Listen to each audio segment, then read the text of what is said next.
Olá, eu sou Luana Lessa e vamos entender um pouquinho mais sobre a industrialização chinesa. Por que ela é um país, sendo que tem dois sistemas? Vamos entender mais ou menos como isso funciona. Aqui nesse mapa, nós temos o território chinês. Aqui a gente tem parte dele mostrando para a gente que tem certa diferença regional. O que é uma diferença regional? Significa que eu tenho regiões que são diferentes. E o que faz ser uma região? É ter características específicas naquele espaço que é diferente dos espaços ao seu redor. Então, olha bem, aqui nós temos em rosa centro de decisão e inovação e forte industrialização. Então, você já repara que a indústria está bem localizada no litoral. E isso vai ter um porquê e eu vou te explicar daqui a pouquinho. Mas olha bem o entorno. Aqui eu já tenho verde. Em volta dessa área industrial e urbana, eu tenho uma área aqui, ó, que é considerada periferia agrícola integrada. Por quê? É aqui que eu faço toda a minha produção agrícola, que ajuda também a o quê? A abastecer essas grandes cidades de alimentos. E nessa volta aqui, o restante do território chinês, ele já é uma periferia pouco desenvolvida. O maior desenvolvimento industrial vai ser aqui, o maior desenvolvimento, agrícola vai ficar nessa parte, e essa parte aqui já tem pouco desenvolvimento econômico comparado com essa área aqui. Então, a gente percebe que temos bem marcado quais são os espaços e as regiões dentro do território chinês. Isso está ligado com a economia e com a organização da China referente à sua atividade econômica. Nessas bolinhas, a gente consegue perceber outra coisa. Esses pontinhos específicos são chamados de ZEs, tá? Zona Econômica Especial. Então percebe pra gente o seguinte: o governo de Deng Xiaoping é quem vai colocar essa criação das ZEs. Mas como é que isso surge necessariamente? Antes do governo de Deng Xiaoping, eu vou ter um governo de Mao Tse-tung.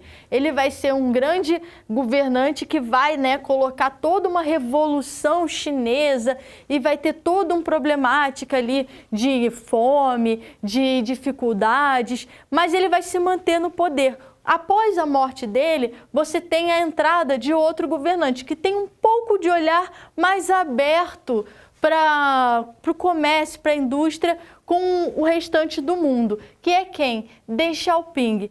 Ele vai governar pensando em desenvolver a China.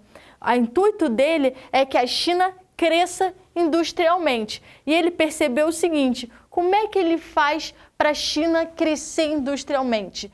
É abrindo o capital, é abrindo as possibilidades.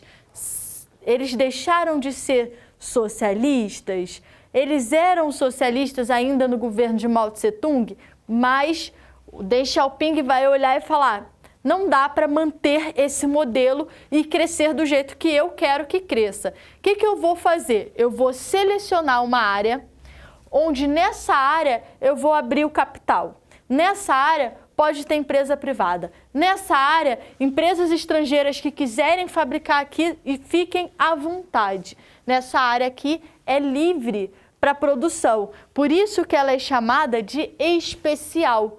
Ele separa essa área e destaca essa área do restante da China. Não quer dizer que pelo fato dele ter aberto a economia, dele chamar indústrias estrangeiras, dele chamar, por exemplo, os Estados Unidos, empresas americanas para fabricarem aqui, não quer dizer que após tudo isso, que as pessoas vão ter liberdade de expressão, que as pessoas vão ter liberdade para fazerem o que quiserem. O governo permanece bastante controlador. Mesmo após o governo de Deng Xiaoping, você mantém as ZEs e mantém o controle social sobre a China, tá certo? Mas como é que funciona na prática essas ZEs? Eu falei para vocês que ela chama capital externo, que você pode ter empresa privada, que é bastante, de certa forma, parecida com um sistema capitalista, certo? E aí, como é que funciona na prática? O que essas ZEs simbolizam para a China? Elas vão significar o quê? A entrada de multinacionais. Então, empresas estrangeiras, nesse espaço aqui, o imposto está barato. Nesse espaço aqui, você pode produzir à vontade. A mão de obra chinesa é uma das mais baratas do mercado. Você só tem a lucrar. Você disse mercado consumidor? Olha o tamanho da população chinesa. Olha a possibilidade, gente, da China de exportar por causa da quantidade de zonas portuárias. Então, o seu litoral extenso aqui próximo das ZEs, e é por isso que eu também vou escolher o litoral, né?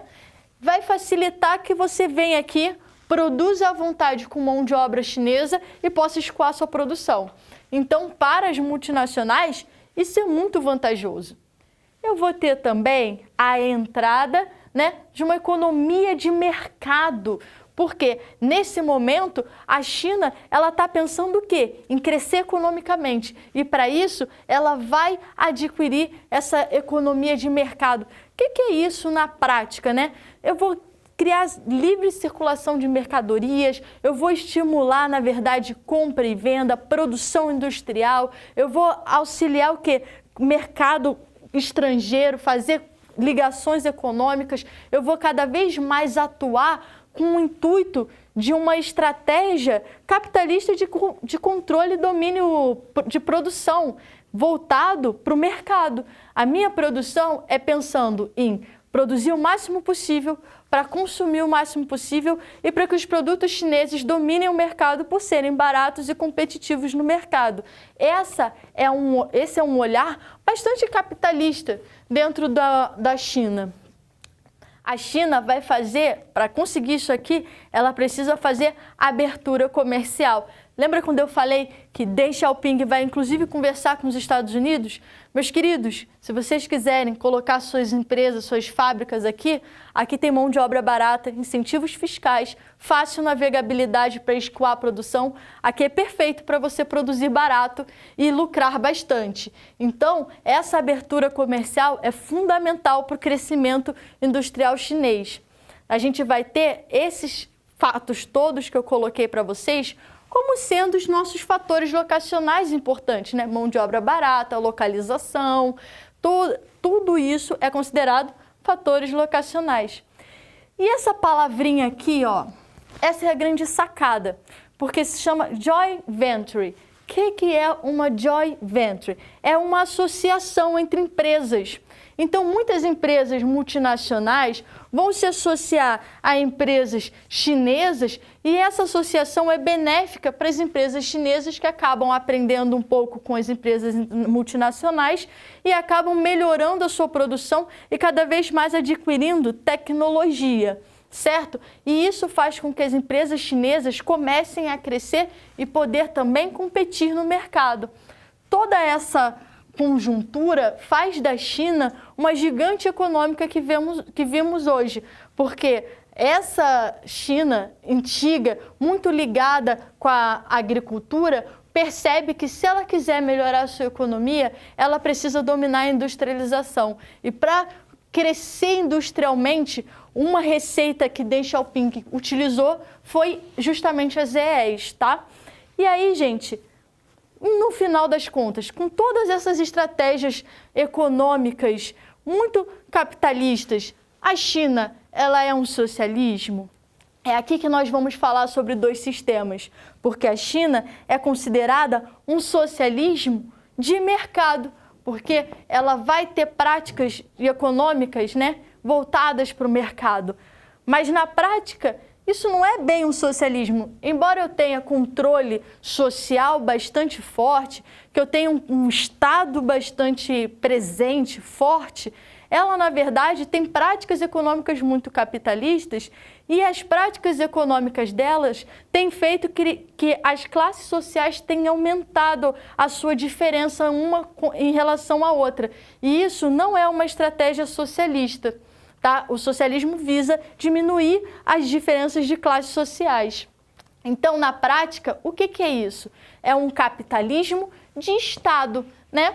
Com forte intervenção estatal. Então, nós entendemos o que é o socialismo de mercado e aí, fazendo um resumo para a gente, entendemos o que é a industrialização chinesa, por que ela é considerada um país e dois sistemas, te apresentei toda a espacialidade da China, te apresentei o que são as EEs e suas implicações, e lembrando que a China ela faz parte do BRICS, Brasil, Rússia, Índia, China e a África do Sul. São juntos países bastante emergentes que visam, na verdade, crescer as suas economias. A China é o nosso maior consumidor de soja. A China é um grande parceiro do Brasil referente à sua economia. Então, vale a gente lembrar que dentro das nossas estratégias e o pensar sobre a China, o quão a China é importante estrategicamente e economicamente para o Brasil, sendo o nosso maior parceiro comercial, além de ser um parceiro comercial dentro do BRICS. Bom, se vocês quiserem tirar uma foto do quadro, fiquem à vontade. Foi um prazer dar essa aula para vocês. Nos vemos numa próxima. Tchau!